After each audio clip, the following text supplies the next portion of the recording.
And we see that they sang the song. Moses and the children of Israel sung the song. And then later on in the chapter, the Most High provides them with water. They began to complain because of the thirst that they had for water.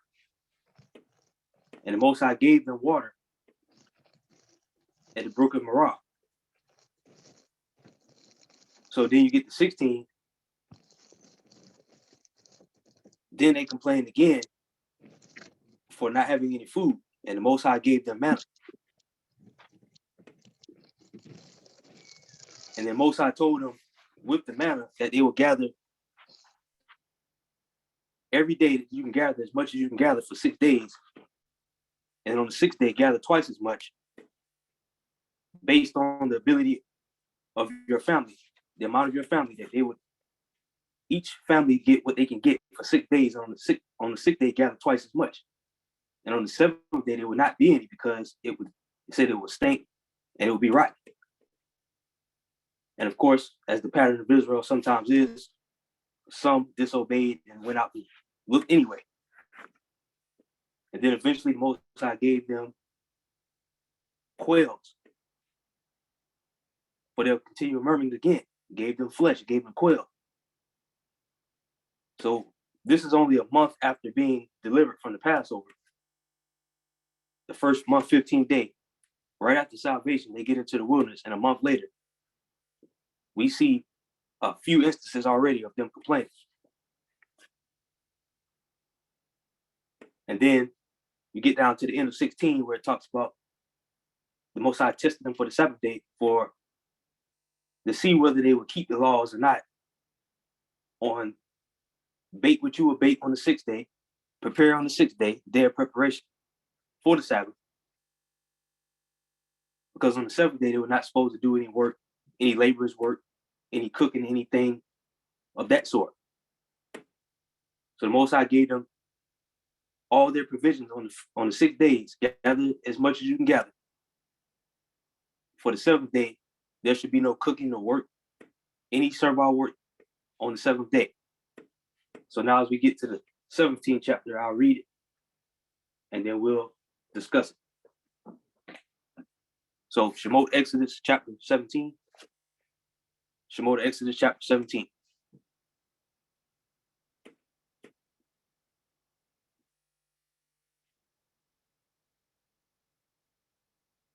And all the congregation of the children of Israel set out on their journey from the wilderness of Sin, according to the mouth of Yah, and camped in Rephidim, and there was no water for the people to drink.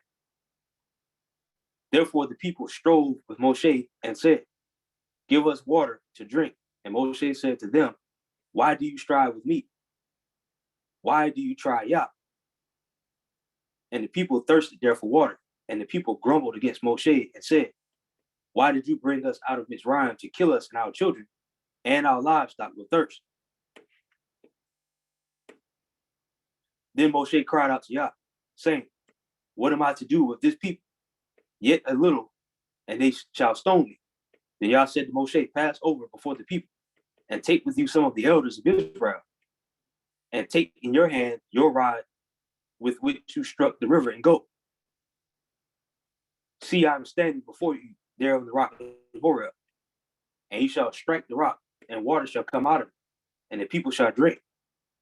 And Moshe did so before the eyes of the elders of Israel. And he called the name of that place Massah and Meribah, because of the strife of the children of Israel, and because they tried Yah, saying, is Yah in our midst or not? And Amalek came and fought with Israel in Rephidim. And Moshe said to Yehoshua, choose for us men and go out and fight with Amalek. Tomorrow I am stationing myself on the top of the hill with the rod of Elohim in my hand. And Yehoshua did as Moshe said to him to fight with Amalek. And Moshe, Aaron, and Hur went up to the top of the hill.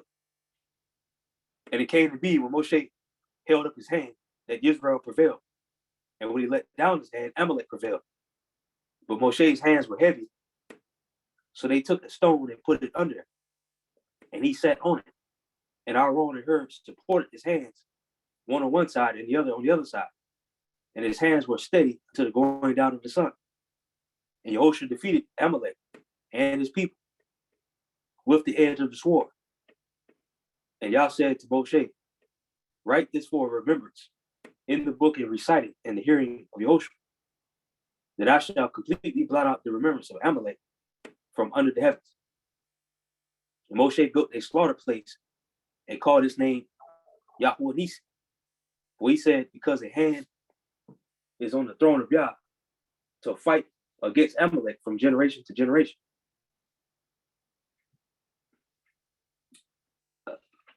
I'll go ahead and read the next chapters. That was pretty short. I'll go ahead and read 18 as well.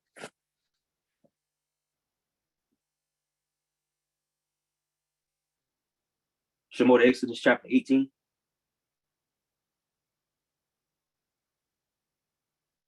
Shemot, Exodus chapter 18. And Yethro, the priest of Midian, Moshe's father-in-law, heard all that Elohim had done for Moshe and for Israel, his people. The Yah had brought Israel out of Mitzrayim. And Yethro, Moshe's father-in-law, took Zipporah, the wife of Moshe, after he had sent her back. And her two sons, of whom the name was, one was Gershom, for he said, I've been a sojourner in a foreign land. And the name of the other was Eleazar, for he said, Elohim of my father was my help, and delivered me from the sword of Pharaoh. Yethro, Moshe's father-in-law, came with his sons and his wife to Moshe in the wilderness, where he was encamped at the mountain of Elohim. And he said to Moshe, I, your father-in-law, Yethro, am coming to you with your wife and her two sons with her. And Moshe went out to meet his father-in-law and bowed down and kissed him. And they asked each other about their welfare, and they went into the tent. And Moshe told his father-in-law all that Yah had done to Pharaoh and to the Mitzrites for Israel's sake, all the hardship that had come upon them on the way, and how Yah had delivered them. And Yethro rejoiced for all the good which Yah had done for Israel, whom he had delivered out of the hand of the Mitzrites. Now I know that Yah is greater than all the mighty ones. Indeed, in the matter of which they acted proudly above them. Then Yethro, the father-in-law of Moshe, offered an ascending offering, brought an ascending offering, and other slaughterings unto Elohim. And Aaron came with the elders, all the elders of Israel, to eat bread with the father-in-law of Moshe before Elohim. And it came to be on the next day that Moshe set to rightly rule the people. And the people stood before Moshe from morning until evening. And when the father-in-law of Moshe saw all that he did for the people, he said, what is this that you are doing for the people? Why do you sit by yourself and all the people stand before you from morning until evening? And Moshe said to his father-in-law, because the people come to me to seek Elohim. When they have a matter, they come to me, and I rightly rule between one and another and make known the laws of Elohim and his Torah. And the father-in-law of Moshe said to him, what you are doing is not good. Both you and these people with you shall certainly wear yourselves out, for the matter is too heavy for you. You are not able to do it by yourself. Now listen to my voice. Let me counsel you, and Elohim be with you. Stand before Elohim for the people, and you shall bring the matters to Elohim, and you shall enlighten them concerning the laws and the Torah, and show them the way in which they should walk, and the work which they do. But you yourself seek out from all the people able men who fear Elohim, men of truth, hating unfair gain, and place these over to be rulers of thousands, rulers of hundreds, rulers of fifties, and rulers of tens. And they shall rightly rule the people at all times. And it shall be that they bring every great matter to you, but they themselves rightly rule over every small matter. So make it lighter for yourself, for they shall bear with you. If you do this word, and Elohim shall command you, then you shall be able to stand, and all this people also to go to their place in peace. And Moshe listened to the voice of his father-in-law and did all that he had said. Moshe chose able men out of all Israel and made them heads over the people. rulers of thousands, rulers of hundreds, rulers of fifties, and rulers of tens.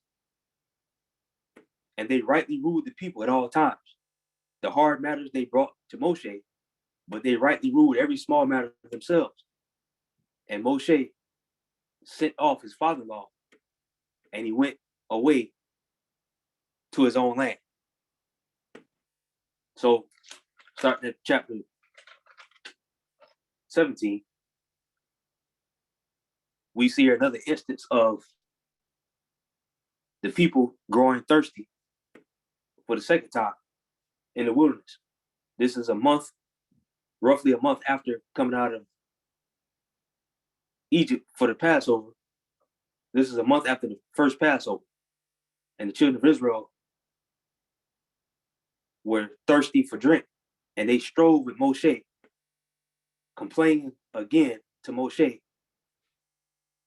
about them getting something to drink. And then chapter 17, verse 4, Moshe cried out to the Most High, saying, what am I to do with this people? Yet a little while, and they shall stone me. And then the Most High tells Moshe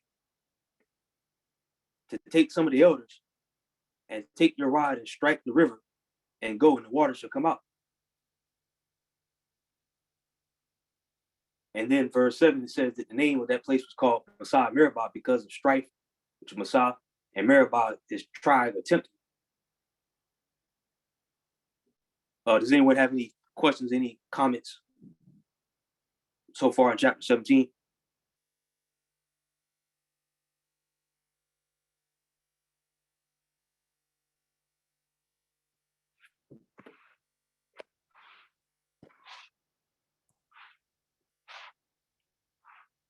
Shamar?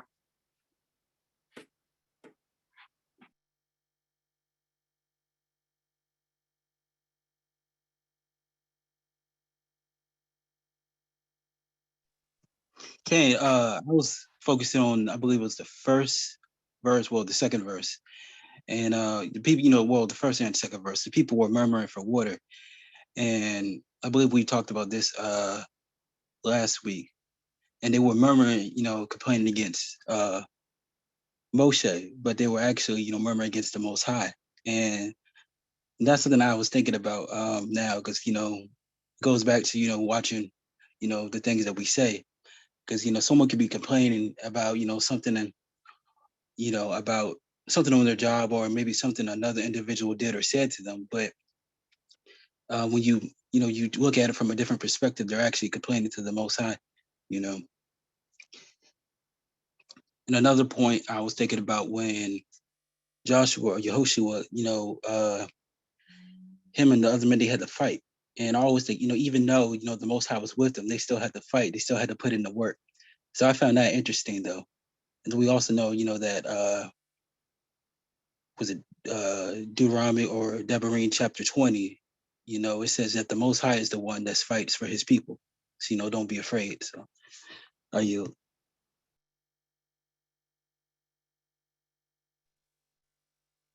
And like you said, they thought they were complaining against Moshe, but they were really complaining against the Most High. And we talk about, Pesach season, getting the leaven out. One of the forms of leaven that Israel always seemed to have was murmuring and complaining. That's another form of leavening that Israel has had the whole time in the wilderness. Unbelief, complaining, murmuring, blaming Moshe instead of understanding that the Most High always provided for them. As we just read in the previous chapters, the Most High had already gave them water. Then he gave them manna. Then he gave them quail. And they still, only a month out of 40 years, just imagine how long that is, only a month in the wilderness. And we already see several instances of them continuously complaining. So when we get down to verse 8, it talks about fighting against Amalek. Just ask a question. Does anyone know who Amalek is?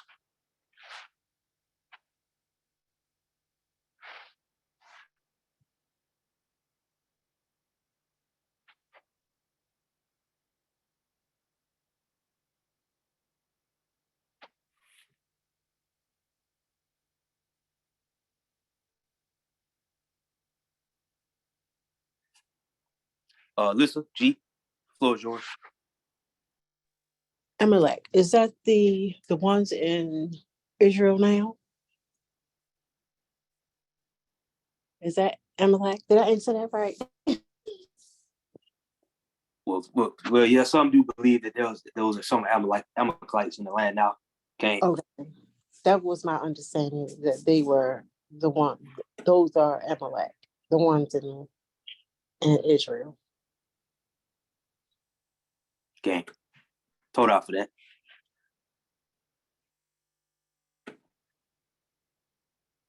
Okay. So Amalek is. Oh, go ahead, Mike.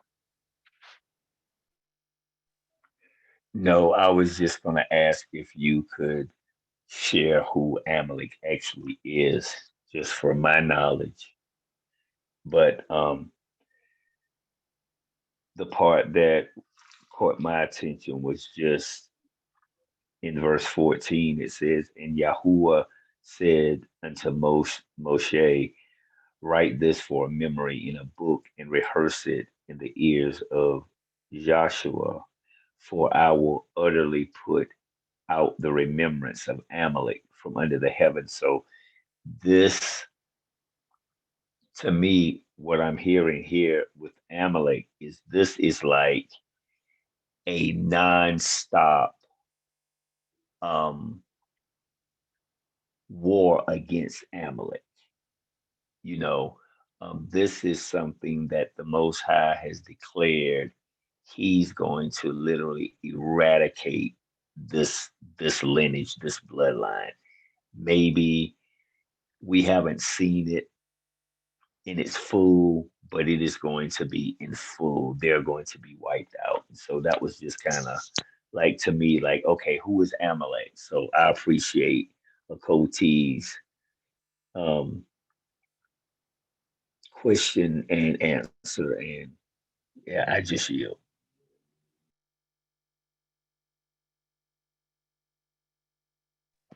Okay. I'll read Genesis 36 or Bereshith or Genesis 36, starting at verse 9. Okay. Esau's descendants. Came back, Bait Francis. I'll read Genesis or Bereshith 36, verse 9. And it says, "These are the generations of Esau, the father of the Edomites and Mount Seir. These are the names of Esau's sons: Eliphaz, son of Adon, the wife of Esau; Ruel, the son of Bashemeth, the wife of Esau. And the sons of Eliphaz were Teman, Omar, Zepho, and Gatam, and Kenaz. And Timnah was concubine to Eliphaz, Esau's son, and she bare to Eliphaz Amalek. These were the sons of Adah, Esau's wife." So Amalek was a descendant of Esau.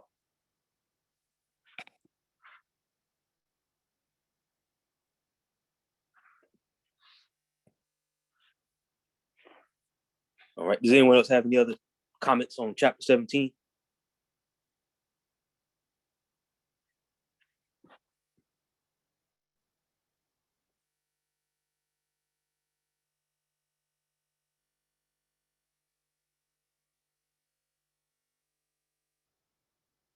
Yeah, I had another comment. I was thinking about how Esau was against Yaakov or Jacob.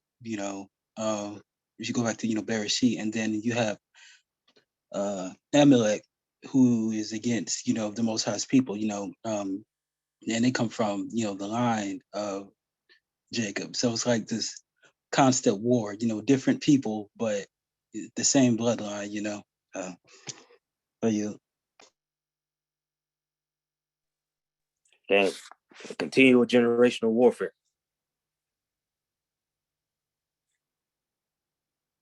If you notice in chapter, verse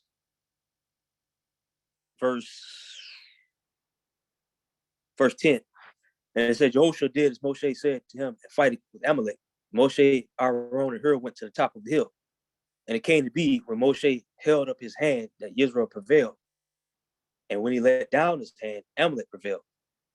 But Moshe's hands were heavy, and they took a stone and put it under him. and he sat on it, and Aaron and Hur supported his hands, one on the one side and one on the other side. And his hands were steady until the going down of the sun. And Yehoshua defeated Amalek and his people at the edge of the sword. So Moshe here is, his arms are growing heavy, his arms are growing tired, and he has Aaron on one side and Hur on the other side holding his arms up so that Israel can prevail. So how would that look in the spiritual sense? Those who may be growing heavy or tired, you may need a brother or sister to stand on sides of you and hold you up to keep you going so you can obtain the victory. Just like here we see in the literal sense with Moshe having his arms raised so that Israel can prevail.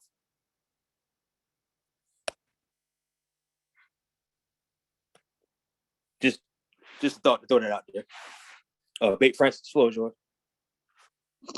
Shabbat shalom, everybody. I'm sorry if it's going to get loud in the background. I want to give all praise, honor, and esteem to the Most High Yah for this day, for this meeting, and for life. And I would also like to acknowledge my Ish as my head covering. On the point that you were making, I also think it's really, when I was reading this,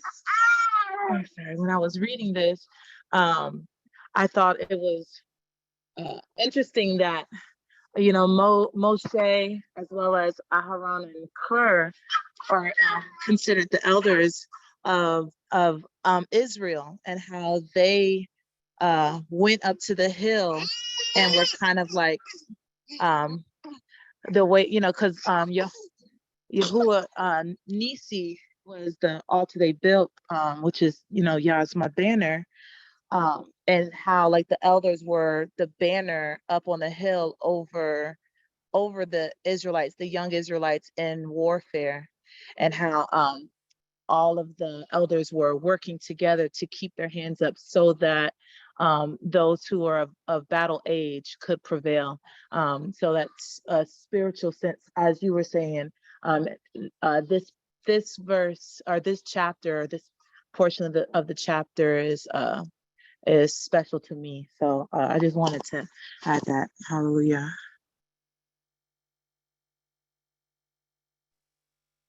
Okay, hallelujah.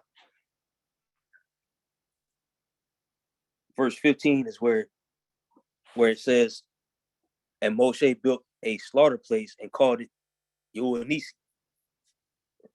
So when you hear Yahuwah Nisi, this is where they got it from. And this is actually the only time that you see this actually mentioned in the concordance. So this is where they get Yahuwah Nisi from, or Jehovah Nisi.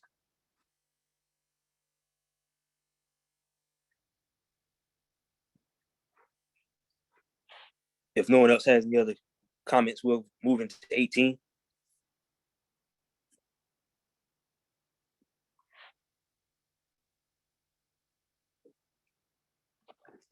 Oh, Shashbar, go ahead. I found a precept that tied in what you were saying about a brother or sister helping someone out, and it's from Ecclesiastics chapter 4 verse 10. Again, it's from Ecclesiastics verses 4 verse 10, and it says,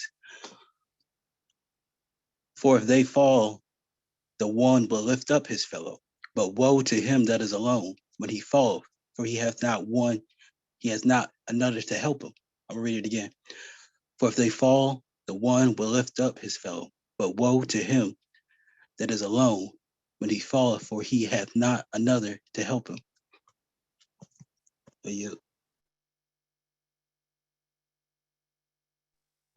Gang, good precept. Told out for the precept. Woe to him that falls when he's alone.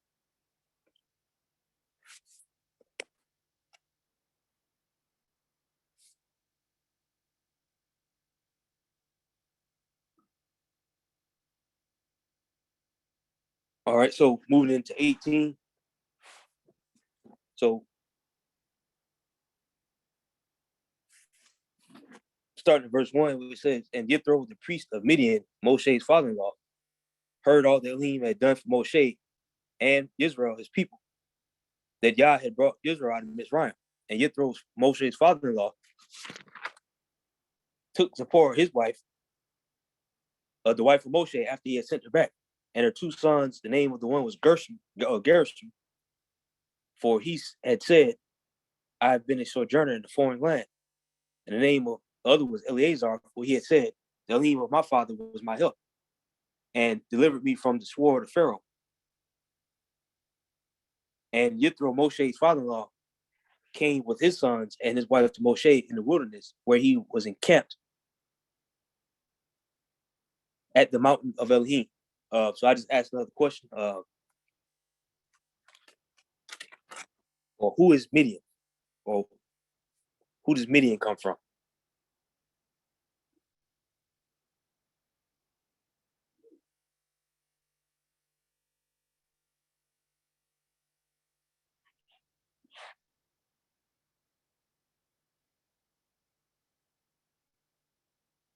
Bait Francis. Isn't Midian from the descendant of Abraham, from I think Keturah's children? I don't know if Keturah is the right word. I forget. I think it starts with a K. Okay. Midian is one of Abraham's sons after Sarah had died. Keturah, Abraham had more sons, and Midian was one of those sons. So Midian was a Hebrew because he was a descendant of Abraham, but he was not an Israelite of the 12 tribes. But we see the respect and humility that Moshe had for him, even though he was not Israel. Even though, and it was still his father-in-law as well, too. So when we read down at verse 7, where it says, and Moshe went out to meet his father-in-law and bowed down and kissed him. And they asked each other about their welfare and they went into the tent. And Moshe told his father-in-law all that Yah had done to Pharaoh and the Mitzrites for Israel's sake, and the hardship that had come upon them in the way, and how Yah had delivered them.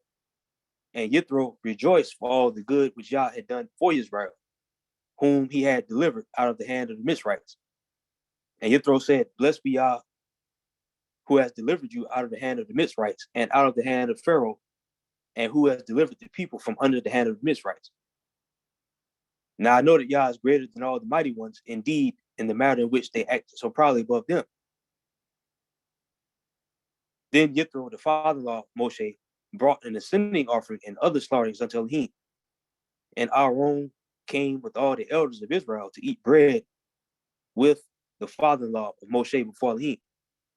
So we see the hospitality of not only Moshe, but also Aaron and the elders of Israel. They sat down and ate with Yithro or Jethro, the father-in-law, the priest of Midian. So we see interaction with someone who is not of the 12 tribes, but he's still a descendant of Abraham.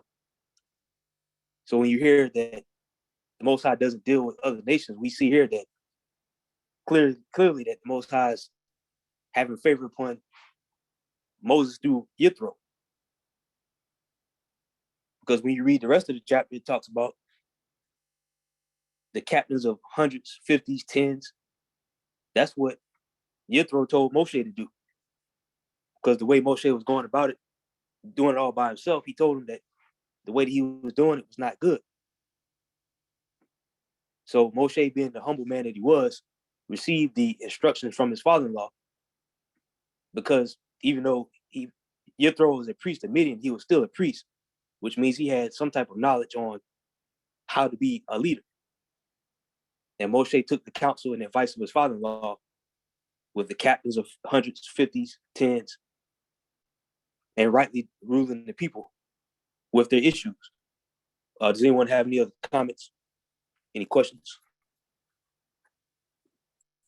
How's y'all, what's up? Shabbat Shalom, everyone. First, I want to give honor and all praise to the Most High Yah, You just touched on the point I was gonna bring out where Moshe, he has such respect for his father-in-law that he hearkened until doing the order of things. Like he's seen that he needed help. Um, and just brings me to mind that, Moshe is still human. He's not Yah. He's given, he's given the commandments and orders from Yah, but he's not Yah. And it's okay to delegate and just bring into perspective of our everyday life that it's okay to receive help, even if you have a word from Yah. It's okay to receive help from your brothers and sisters around you. And I yell. Okay, hallelujah to that for the input. Ima Audrey.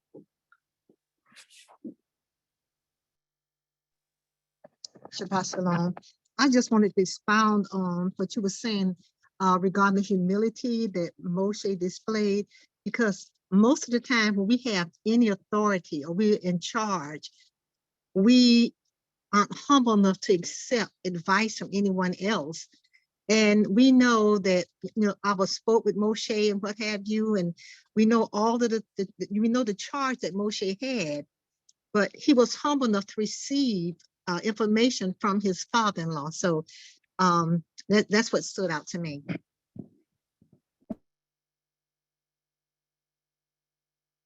Okay, hallelujah. And remember, just at the beginning of Exodus, Moshe made several excuses before he even decided to do the task that the Most High gave him. He didn't even really want to do it. And then he finally did it. And we see, it said that there was over 600,000 footmen. And then not even including the women and children, that's be over 1 million people. So Moshe couldn't handle over 1 million people by himself. So that's why it's important to have captains and officers over a certain amount of people, because one man dealing with over 1 million people's problems, that's, just imagine how hectic that would be.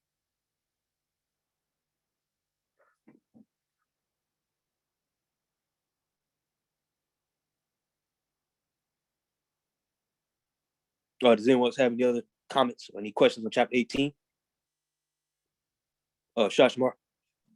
Cain, we were talking about the character of Moses or Moshe, and I found a precept to tie in with that. It was Bamidbar or Numbers chapter 12, verse 3. Again, it was Numbers or Bamidbar chapter 12, verse 3. And it says, "Now the man Moshe was very meek above all the men which were upon the face of the earth." Again, the man Moshe was very meek above all the men which were upon the face of the earth. Yeah. It's a good chapter. Are you? Gang. Oh, yeah. Bait Francis, floor is yours. Toda, I was just thinking about how we know Midian comes from Abraham. And at this point, we haven't received like all of the laws, like not even the first 10 words. And so he was a priest of Midian, right? And so I guess like I'm wondering if, because he's a Midianite and a Midianite comes from Abraham, even though they're not of the promise, they have the same, they understand the same laws, right? I guess it's a question, because I'm thinking to myself, he's a priest of Midian, which probably fall under the same customs of their forefather, which is Abraham. And so there would be an understanding, because he says that he knows Elohim. In fact, one of his names, I think, is like a helper of El, or he has one of his names kind of goes towards like assisting El or helper of El. And so I guess that's my question.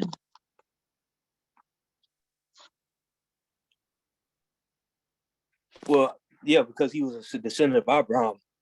I'm pretty sure they had some similarities in their cultures. I don't know a whole lot about Midian, but I do know that they were seed. We do know that seed of Abraham, so there had to be some type of remembrance of what Abraham taught them. Oh, and I think the name that you were talking about was, I think it was Ruel, which means friend of El. Total Was that the name? That was it. Okay.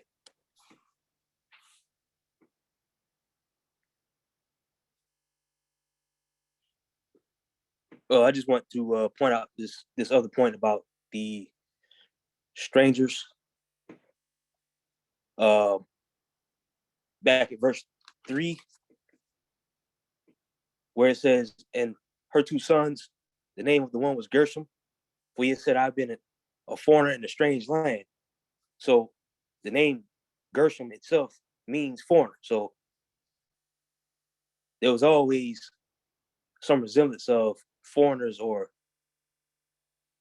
the Most High having other people among us, among the nation of Israel. So when you hear doctrines of Most High doesn't deal with other people, we see that the Most High has always had mercy upon certain of the nations that will follow his commands.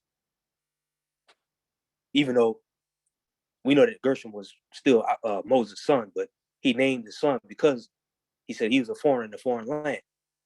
That's why in the Torah it tells you, don't oppress the strangers because you were strangers in a strange land. Does anyone else have any other points in chapter 18?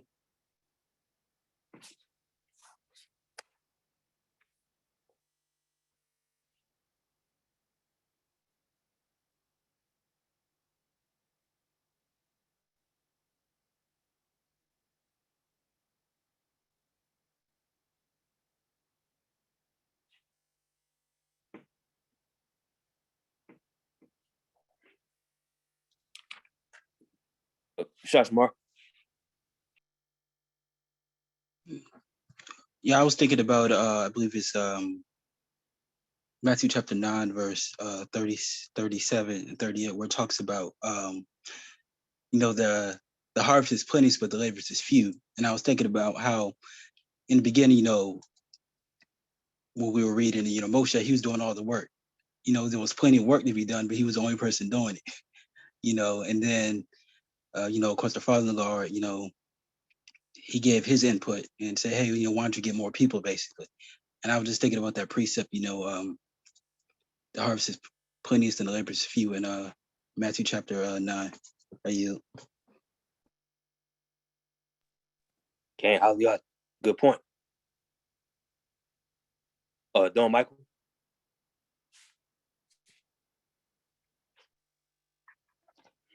Yes, I was just thinking about verse 19 and verse 20 as I was looking back over it when the father-in-law was,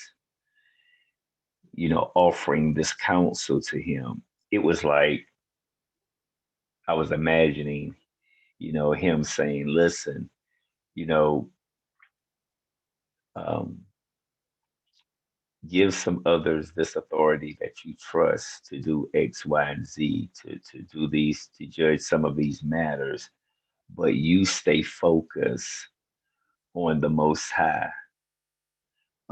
Because right here in verse 19, he says, unto hearken now unto my voice. I will give thee counsel, and Elohim shall be with you. Be thou for the people to Elohim word in this translation. So to me, I kind of took that as he was saying, for the people, you focus on Elohim. You kind of stay in his face and let some others that you trust judge certain situations and anything that's of real importance, kind of somewhat, I guess I could say, um, you know, then they'll bring those things to you, but you have to stay before the Most High because, as you said earlier, this was like a lot of people. And so it was like, I see the father in law just kind of helping him understand you have to stay focused on Elohim. And then he says in verse 20, he says, and thou shalt teach them ordinances and laws, and shall show them the way there wherein they must walk, and the work that they must do. So to me, from my understanding, coming into the knowledge of this truth, is that the law is the heartbeat of everything to me. It's like the heart of everything. That's the life of everything. Everything flows out of it. And it was like, um, here I'm just seeing him, really trying to keep him focused on the Most High, that he could continue to pour out the ordinances and the law, the very heart of the Most High, to the people. And if he was distracted with so many situations and people issues and all of that, he could easily have gotten lost, but he was redirecting him like, don't go that way. Do this right here so you can stay in alignment. I yield. Gang, so that for the input. And verse 21, it says, but you yourself seek out from the people, all the people, able men who fear Elohim, men of truth, hating covetousness, and place these over them to be rulers of thousands, rulers of hundreds, and rulers of fifties and tens. So these are the qualifications of those men that were chosen to be these captains and rulers over these thousands, hundreds, fifties, and tens. They had to be able men, or men of truth, men that fear Elohim, and men that hated covetousness. So it couldn't be men that were out for their own personal gain, but for the betterhood of the people. And then 22, it says, and they shall rightly rule the people at all times. And it shall be that when they bring every great matter unto you, but they themselves rightly rule every small matter. So make it lighter for yourself, for they bear with you. They shall bear with you.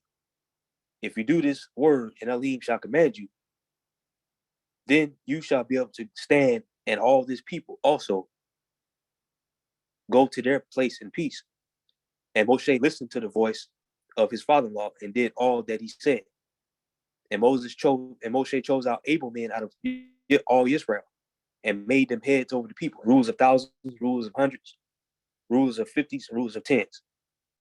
And they rightly ruled the people at all times. The hard matters they brought to Moshe, but they rightly ruled every small matter themselves. And Moshe sent off his father-in-law. He went away to his own land. So we see Moshe took heed to all the words that his father-in-law said and chose out these able men who have a good reputation among the people, who have proven themselves to be in these positions.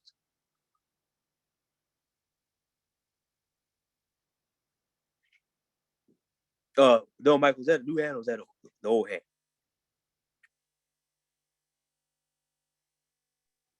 I'm sorry, that's an old hand. I'll take it down. Okay.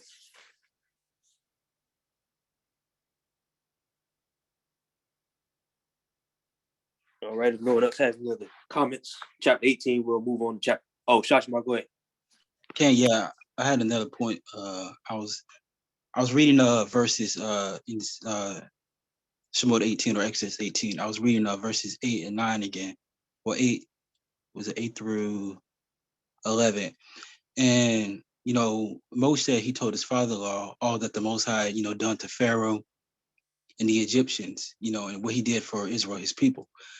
And reading down, Jethro, he rejoiced. He was glad, and he blessed the name of the Most High for what he done for Israel. And this is from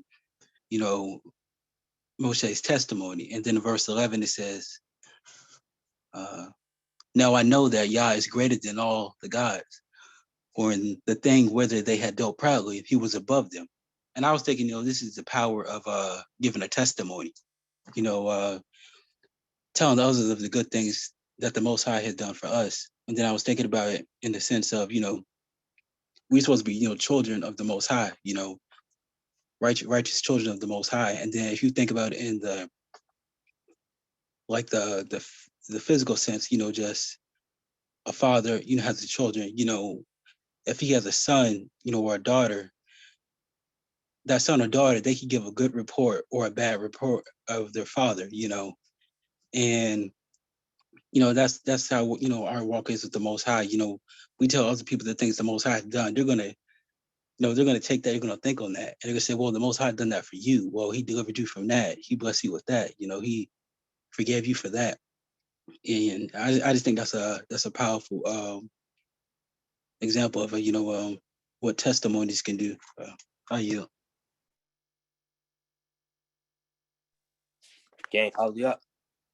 That's what the Most High called Israel to be, effective witnesses. Testifying of His greatness in the earth, that the nations will seek and inquire through the examples that we said, we see Moshe doing here.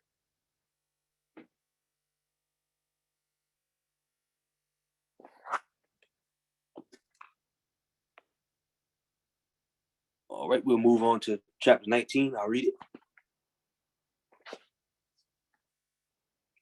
Shemot, Exodus chapter 19.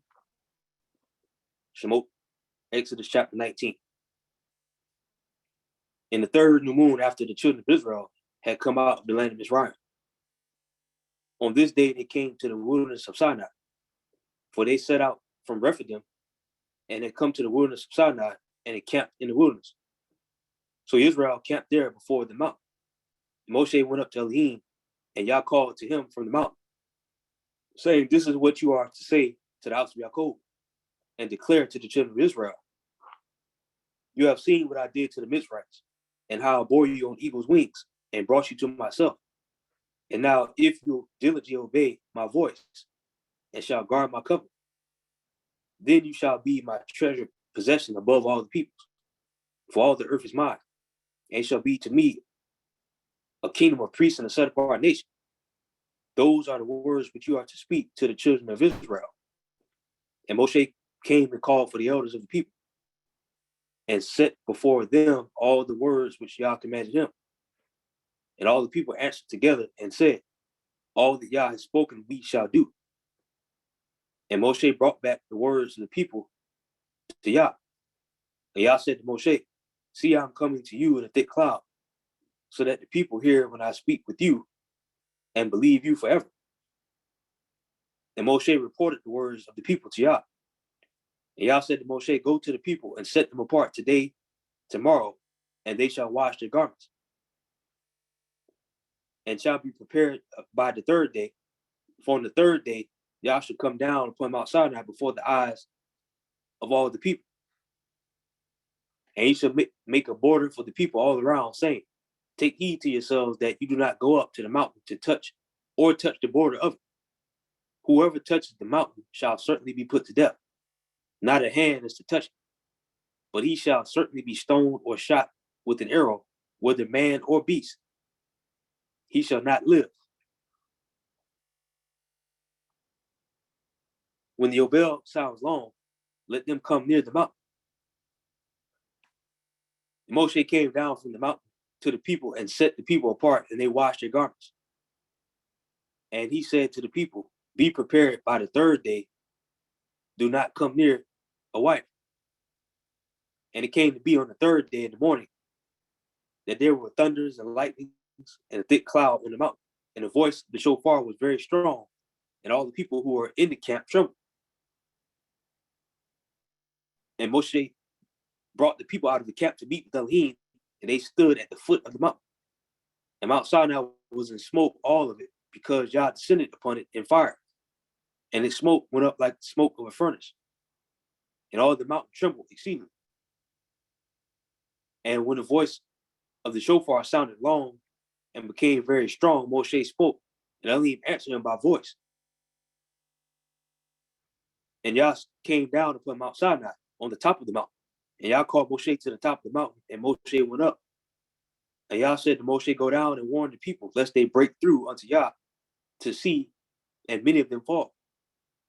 And let the priests who come near to y'all set themselves apart too, lest y'all break out against them.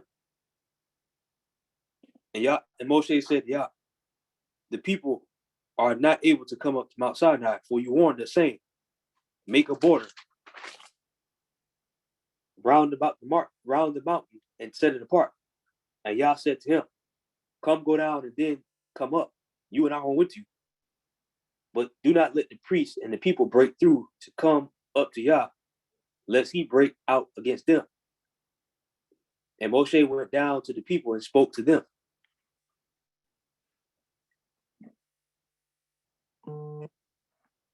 So we see here, this is the third month now,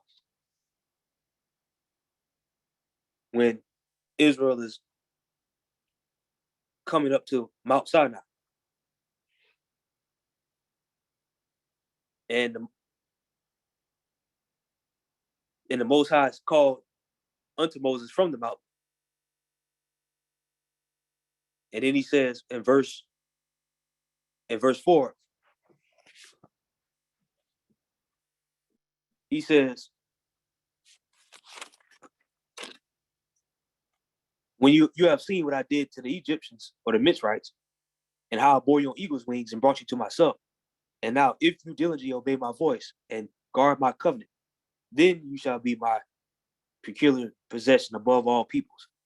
For all the earth is mine, and it shall be unto me a kingdom of priests and a set apart nation. These are the words which you are to speak to the children of Israel. So the Most High is saying here, you saw what I did unto the Egyptians, how Pharaoh's army was drowned in the Red Sea, and how Israel was delivered on foot. And then he says, if you diligently obey my voice and shall guard my covenant, then you shall be my treasured possession above all people, for all the earth is mine. And then you shall be a kingdom of priests and a set apart nation. So the prerequisite is we got to obey the voice and guard the covenant before we can become the treasured possession and the kingdom of priests and a set apart nation. The first step is we have to guard the commandments of the Most High, which we know that Israel time and time again is not done.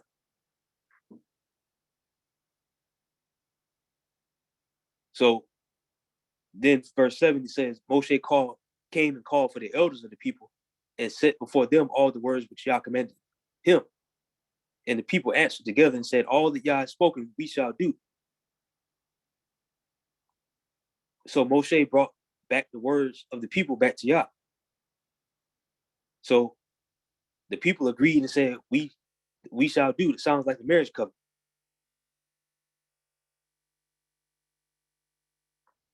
And then verse 9, it says, and Yah said to Moshe, see, I'm coming to you in the thick cloud so that people hear when I speak with you and believe you forever. And Moshe reported the words of the people back to Yah.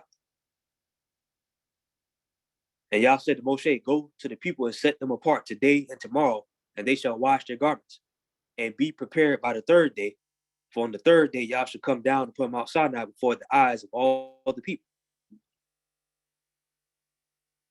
And then he gives the warning first. It says, wash your garments today and tomorrow. And then on the third day, I'm going to come down on the mountain and answer you by voice. Does anyone have any comments thus far?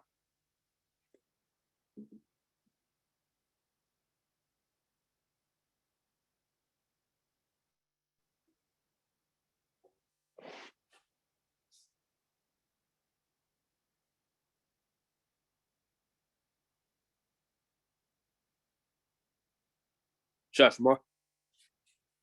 Ken, I was reading verse 4, which said, you have seen what I did unto the Egyptians and how I bear ye on eagle wings and brought you into myself. And I see that as the Most High basically just saying, you were in bondage, no one else wanted you, and I came and I saved you, and I brought you to myself. And he wants a relationship with his people. And, you know, this concept, I know people, they use it a lot in the media, whether it be books or whether it be movies. You know, they may have like a guy, he saves a woman from some evil person or some beast or something, or, you know, some group of people who are evil. And when he saves, you know, this woman, or, you know, this is how the story number goes, and then she falls in love with him, they have a relationship. And that's what I see here. You know, the Most High, he saves his people, and he delivered them when no one else would, or no one else could. And now he wants a relationship with them. He wants them to himself. I yield. Okay, hallelujah. Torah for the visual. That was great. Good example. Marjorie. One of the things I noticed was verse 7. When Moshe came down, he called for the elders of the people, and he laid before their faces all the words which Abba had commanded him. And this takes me back to our studies, as Chanakyah expounds on the fact of the importance of the elders back during this time and in comparison with our culture today.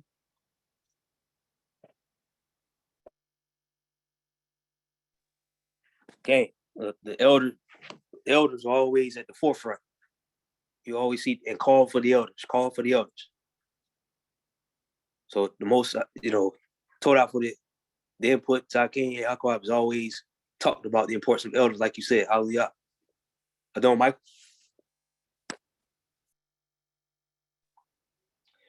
I'm just thinking about how right here, after Shashima read verse 4, then in verse 5, he says, now therefore, if, and I was going back to when Moray talks about how, you know, this is conditional, and how I think that's a beautiful expression of love, because it's giving us all a choice, you know, and in us choosing, then we should know off the bat that there's responsibilities that we are required to fulfill as well. It's not like the Most High is forcing anything or making it. You know, he's giving us a choice. He's always laying the opportunity out for us. So I was just thinking about that, how he says, you know, if you will obey, you know, this is what will be. So we know that typically if we don't obey, then we know there's other consequences. But he always kind of like, it's kind of like a open book test. You know, he says, I lay before you life and death. I lay before you blessings and curses. Choose life. Then he's so kind, he'll tell us what to choose, or give us an incentive to choose. So I yield. Okay, I like that. Open book test. Coach Rose.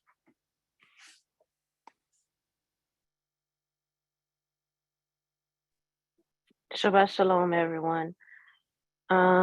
Just to kind of go back to verse 5, one thing that stuck out to me is the last line where it says, for all the earth is mine.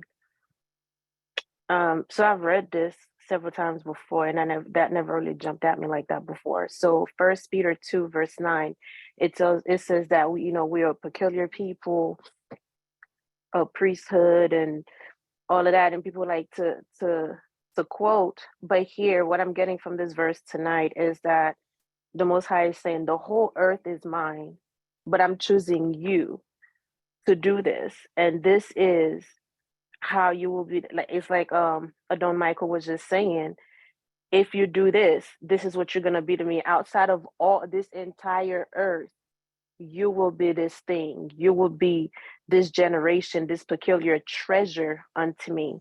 So he called us to be his treasure. But like Adon Michael said, there is a condition for that. And then, it goes into verse 6. And then the other verse was verse 10.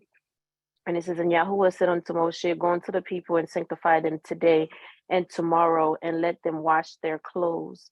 So for me, and verse 11, and be ready against the third day. So I just see Most High's direct instructions, but also how we have to be to come before him. We can't just come any kind of way before the Most High. So, with the whole Pesach coming over, it's like, that's what I got from it, is that we have to wash not just our garment, not just rent our garments, but our hearts, and just preparing ourselves to come before the Most High. I yield. Okay, that's right. Hallelujah. Koti Talia.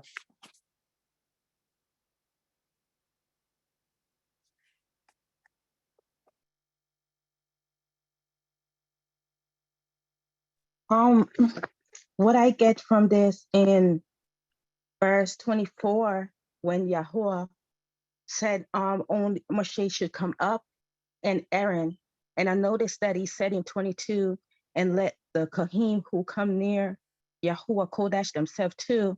And even when the priests washed themselves, they still didn't get to go up to the mountain, and they have to stand at the edge. And Yahuwah even said they should not touch it. If anyone who is not clean touch the mountain, he will strike them down. But they even washed themselves and they will still strike down. So it brought me back to Psalms 24. Say, who will ascend to the hill of Yahuwah, and who will stand in his holy place? Is he who have a clean hands and a pure heart, and who do not lift up their soul unto vanity and soaring deceitfully. So this is telling me that even when these people washed themselves, they was not yet perfect. Only Moshe and Aaron are healed. Hey, hallelujah. Told out for that Psalms 24 precept. Right? The Most High told them, you have to make a border about the mountain. Stay at the bottom of the mountain, and nobody should touch it, not even man or beast.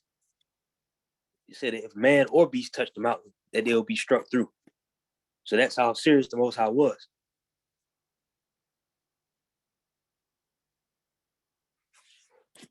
And we read verse 15, it says, he said to the people, be prepared by the third day, do not come near your wife.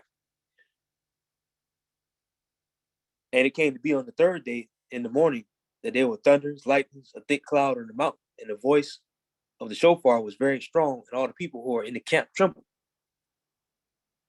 And Moshe brought the people out of the camp to meet with Elohim, and they stood at the foot of the mountain. And Mount Sinai was in smoke, all of it, because Yah descended upon it in fire. And its smoke went up like the smoke of a furnace, and all the mountain trembled exceedingly. And when a voice of the shofar sounded long and became very strong, Moshe spoke, and Elohim answered him by voice. So we see here, even the Most High was telling them that not even to be with their wives in this period of time. That's how clean they had to be during this point in time. So, and then eventually the Most High's voice came down with thunders and lightning, and the people trembled. Koti Rose, is that an old hands or a new hand?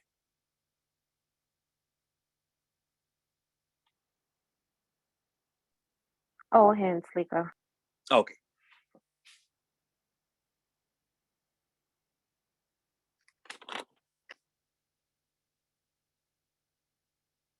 So we see the order of the Most High, that the cleanliness that he requires from us, the clean hands, the pure heart, not just the garments, but our hearts have to be clean. And as we talked about earlier, getting the leavening out of our hearts. The leavening that they had of murmuring, complaining, doubt, fear, whatever that looks like, that's the thing that we have to get out of us, that we can be clean before the Most High.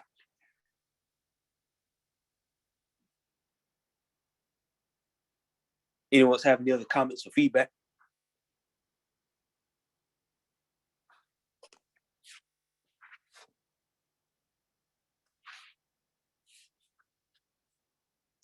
No, Michael? I would just like to say that right here in verse 16, and it says, and it came to pass on the third day in the morning that there were thunders and lightnings and a thick cloud upon the mount, and the voice of the trumpet exceeding loud, so that all the people that was in the camp trembled. And I was just, sometimes as I'm reading, it's like I'm just trying to, just imagine this thunder, because we have an idea of what thunder and lightning is like, just in life and growing up, we've experienced, most likely some of us, thunders and lightnings, and how the clouds can get really dark, and I was thinking back when I was like younger, immediately, if I wouldn't care who house you were in, you know, everything went off. Lights went out. Everybody, get them children up in that room and make them lay down on that bed. It was like, and they would always say, the Most High, or they would say, God is talking right now. Well, even as a kid, I remember saying it, and I would be like laying there, like, oh my goodness, what is he trying to say? Or what is he saying? Is he going to tear everything up? Because there was this sense of reverence and there was this sense of fear that it's like the whole neighborhood respected. Everything shut down, radios, lights, everything. All the adults, everybody just literally went down. And it's kind of like,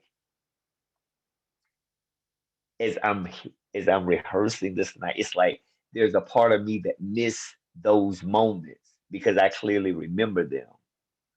I didn't understand them as a child, but I remember them, and I remember the fear that, it wasn't a fear like this terrible fear, but it was like this fear of great respect that I sensed even as a child, that, as we called him at that time, God, we had for him. Y'all better be quiet, you know, and you could hear, like they would say, a rat licking ice, because the whole entire house would go into an utter silence. And just thinking about that, and in comparison with today, you know, thundering and lightning, people blasting their music out their house, out their cars, just as loud as the lightning. And, so yeah, that that was a wonderful sensing for me as a child, to remember that our Elohim is mighty and he is all powerful and he is to be respected and he is to be feared. I yield. Okay.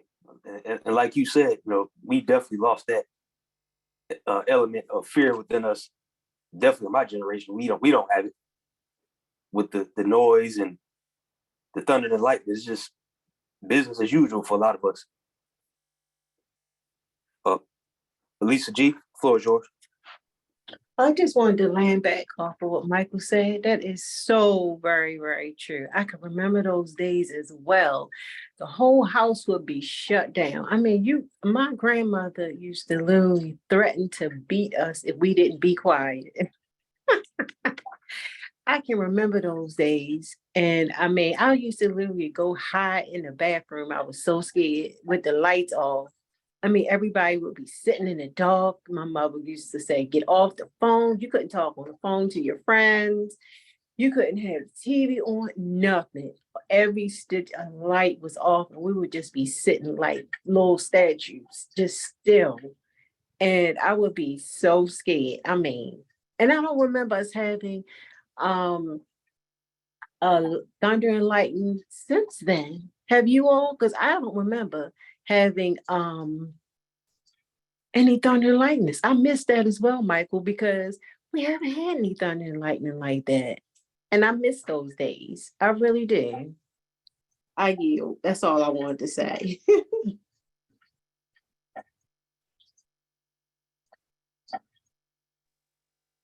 Oh yeah. You might Audrey?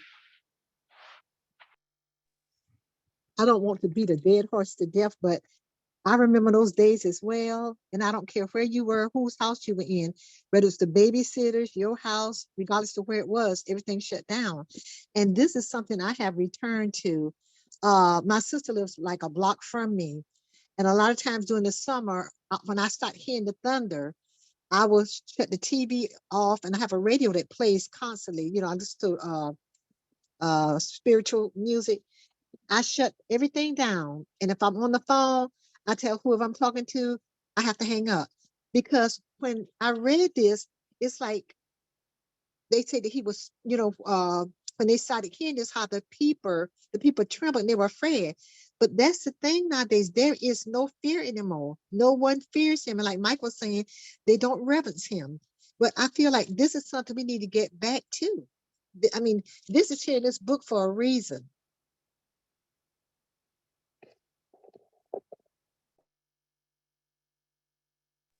Dang. It says the things were written aforetime were written for our learning. So we definitely need to get back to the fear of the Most High. You know, just imagine how the thunder and the lightning, you got the shofar going off, and you have smoke and fire coming at the same time. That's scary to me, just visualize. So, okay, absolutely.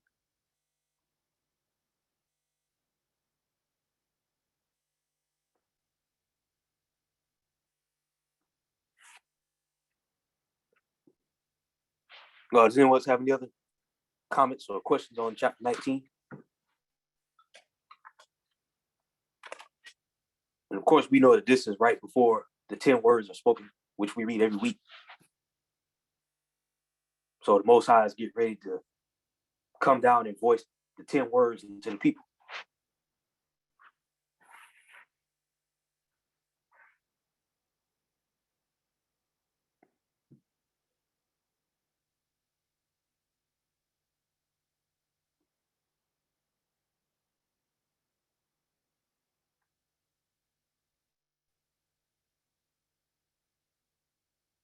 All right. No one else has any other comments on chapter 19. I would say hallelujah. I told out for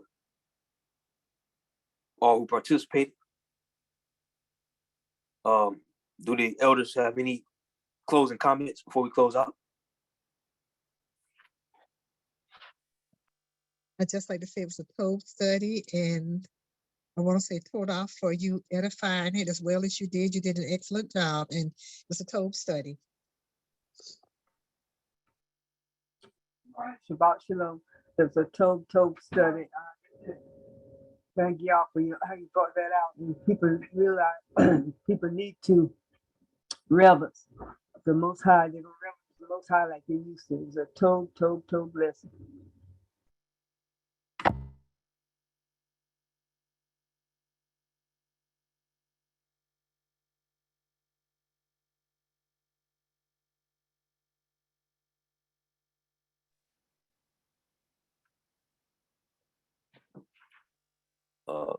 Zaki Eliyahu, do you have any closing comments?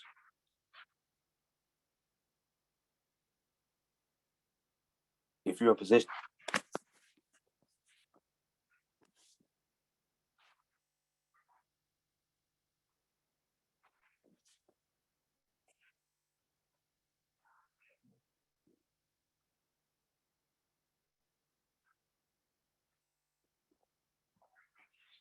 Okay, I don't think he's in position.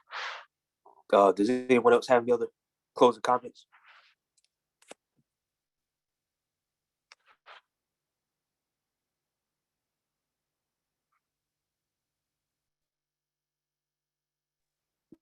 Don't, Michael. I would just like to say that I really enjoyed it and be encouraged and continue on. All praises to the Most High.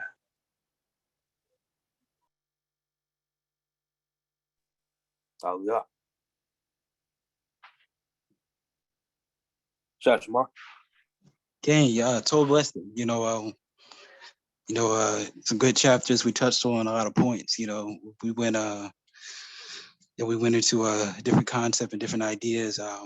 Different opinions. It all came together. Well, all praise to the Most High.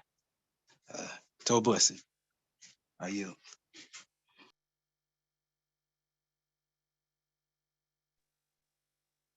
Hallelujah. All praise the Most High.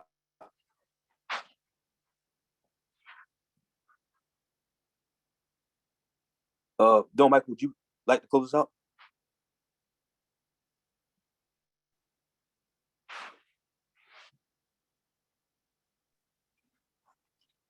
Sure. Abba Yah, we thank you and we praise you for this evening. We thank you for being in our midst. I just pray that you will continue to open up our eyes of understanding by your Ruach HaKodesh. And I just pray, Abba, that you will continue to convert our souls. We thank you for how you're moving mightily in each of our midst. I just pray that you would continue to strengthen Chanakyah. I pray that you will continue to encourage him and help him. Blessed are you, Yahuwah. Blessed is your name, Yahuwah. And blessed are all those who come in your name, Yahuwah. Amen, amen, salah.